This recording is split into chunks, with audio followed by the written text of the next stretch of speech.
Ashland, Oregon. Population just 23,000. It was a dying timber industry town with seasonal recreation, and they were 3 miles off of Interstate 5, which basically goes from Canada, north of Seattle, all the way down to Mexico. And their brand is home of the Oregon Shakespeare Festival. So to set this up, here they are. You can see the yellow star on the map there, and they are 300 miles south of Portland and 300 miles north of Sacramento, California. So you can see that they're not really close to any major population area. As a matter of fact, their population in the county is 140,000 people, and there's no major populations even around their county. And their primary industries in 1980 were number one, timber, then agriculture, then tourism, and today their primary industries are tourism is number one, and by a wide margin, tech industries, because they're coming there because of the brand, and then agriculture and timber. And by the way, downtown Ashland is 3 miles away from Interstate 5. So it's not like there's a highway that comes right down through Ashland or that they're right along a major route. When you get off the freeway, you have to drive 3 miles just to get into their downtown. So what happened is there was this gentleman you see here, Angus Bomer, who founded the Oregon Shakespeare Festival in 1935. But it didn't take off till decades and decades later. But when it started, this is what they did. And by the way, Ashland was known as a Chautauqua destination, which is kind of a learning center. And that was in the late 1800s, and it really wasn't working for them.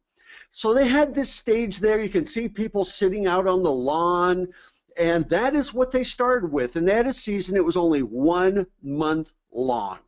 So the timeline is, here it is. He started the Oregon Shakespeare Festival. In 1939, they did Taming of the Shrew, and they actually took it on the road to San Francisco to get some exposure for this new festival. But in 1941 to 1946, they actually shut it down because Angus Bomer actually served in World War II. So it was just gone for those 5 years. Then he brought it back, and it was still a month long. And in 1951, 61, 71, those 20 years or so, they started broadcasting it live on radio. This is before TV really hit the mainstream. And so it started to get some national exposure over this time. But finally, in 1957, Life magazine actually did a story on Ashland, and that is where it really started to turn the tides. You know, in 1960, they created the Elizabethan stage, and by the way, you saw that black and white photo. This is the very, very same location. You see they dressed up the building there. They added in some permanent seating there, and it was, you know, before that it was all on the lawn. And so this was actually in the 70s, what you see here. And once again, it's only a 1 month long festival, and you've heard me speak before that 1 month isn't enough to sustain somebody year round. But at least it added to the recreation, the other things they had to offer in Ashland. And then in 1970, they added the Angus Bomer Theater. And that was $11 million if you were to build it today. And inside, this is what it looks like, and it produces these kinds of plays on a smaller stage. And it's done really well. And so that gave them 2 theaters. Then 8 years later, they went back to the Elizabethan stage and added all these seats called the Allen Pavilion. So you can see it's still the same thing, but they about tripled the number of seats. And part of it was covered. And so now you can kind of see what they did. So still just 2 theaters, but at least now they have almost doubled their seating, and it's an amazing experience because it is largely outdoors. All the performances are outdoors. And it's been an incredible find for them. And then in 2002, they created the Thomas Theater. And by the way, the city was a partner in this theater, and the city's really been a partner all along to get this thing going.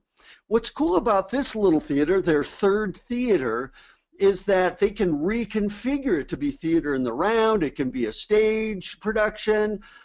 It's pretty amazing. And so just to give you kind of a recap of where everything is, they have 4 acres right in downtown Ashland, 4 acres. All of this is on 4 acres.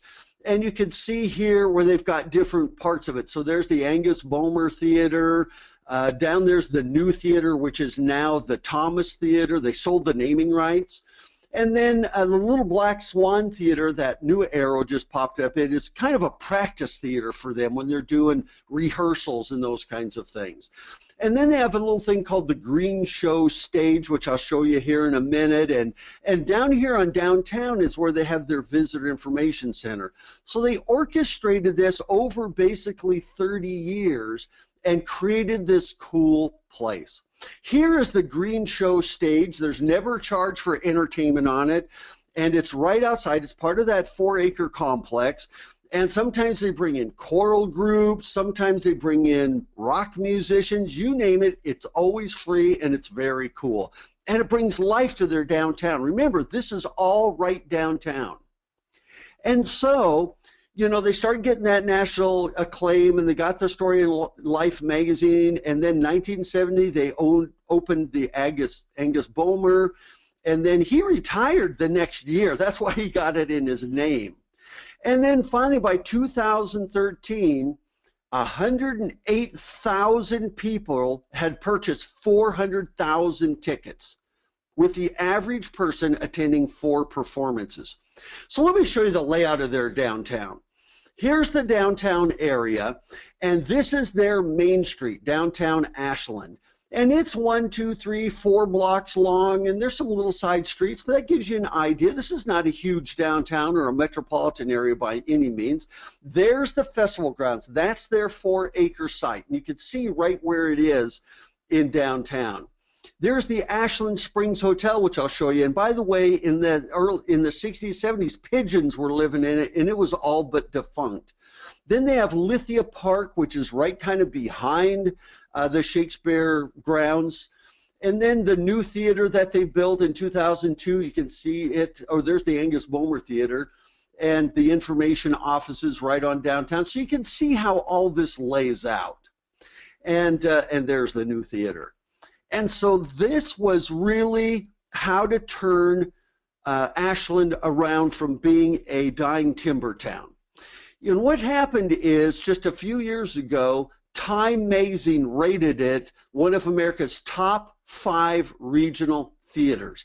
Every year they produce 11 productions, and only 4 of them are Shakespeare, and even the Shakespearean ones have been modernized. And so it's really cool. I want you to look at the stats from last year. First of all, they did 794 performances, and 88% of their 2,200 seats were sold out. Remember, the nearest metropolitan areas are 300 miles away, and they had attendees from 31 countries. I mean, this is a small town of 20,000 people. Their total audience last year was almost 400,000 attendees. And look at the average attended 4.2 performances. Obviously, some did 3, most of them did 4, over 3 days. And you know, sometimes when it comes to tourism, it's not about how many people you get, it's how long you get them to stay. Because overnight visitors spend 4 times more than day visitors. And look at that. The average stay is 4 nights. And by the way, look at this. 88% of them travel at least 125 miles to attend. Having lived in Seattle for years, I got to tell you, we had friends, family, relatives that drove from Seattle 9 hours down to Ashland every single year to see it. And look at this statistic, another 88%. Return every year or every other year, because they always change every year. And by the way, the festival runs 6 days a week, 9 months of the year. Wow. And look at this. The festival's annual budget is $27 million a year. 78 of that is through earned income, basically ticket sales. They do tours, backstage tours, and other ways to raise money. And look at the economic impact that has on Ashland. $251 million a year. Wow. As a matter of fact, the festival employs 350 full-time employees plus another 150 during the 9-month season. And over the years, they have sold 15 million seats and have done nearly 30,000 performances. As a matter of fact, they even have 700 volunteers. There are people that come from around the world that will go there, spend the whole summer there just as volunteers. And so, look at their ticket sales just for last year, $21 million. See, and their assets, $78 million. So, that is their primary draw. But let's take a look at downtown Ashland. Before all this started, even in the 50s, 60s, and 70s, they had a lot of vacancies, and now they don't. Downtown is thriving. It is 100% occupied. There you go. The festival now drives the entire economy. Their retail turnover is extremely low. And this is the Festival Welcome Center right there on Main Street. And I'm telling you, they even had, look at the pole banners. They all had the Shakespearean look on the pole banners, and they're enormous. And it is just a vibrant happening downtown. And here you can see in the background the Ashland Springs Hotel. There it is. And this is the one I said had pigeons growing in it. They totally redeveloped, and it is the place to stay. And yes, you'll pay probably over $300 a night just to stay there. And by the way, the Shakespeare Festival is right behind this, and so it's that close. Even upper rooms downtown now have additional lodging or residential apartments. People love living in downtown Ashland. And so you don't see a lot of people in these photos because I took these early one morning. And so, the bottom line is it is now the place to live, start a business, is an attracting young entrepreneurs from around the world. The culture of the theater is driving the economy. As a matter of fact, the average home price there is $471,000. Their cost of living is 14% higher than the average across the United States. And here's the bottom line. And I'm not saying you want to emulate this, but people are willing to pay more and make less just to be in Ashland. So the takeaway is this, that one person, a true champion, can make a profound difference. And here's to Angus Bomer, who passed away in 1979. He tirelessly pushed this and pushed it and pushed it, and it really didn't come into its own until they added that second theater in 1970.